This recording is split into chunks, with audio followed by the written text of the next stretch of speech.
తిరిగేవయ్యా భిక్షమందుకొని మోక్షాన్నిచ్చి భక్తులను రక్షించేవయ్యా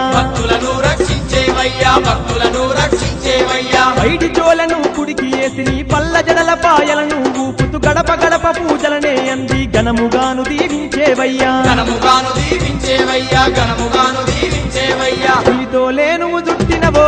శ్రీశైల మల్లన్న పుడమికి నువ్వే రారాజువో సిరిగల్ల మల్లన్న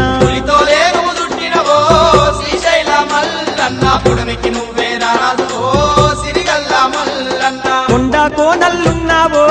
శ్రీశైల మల్లన్న కోటి మాయల దేవుడవో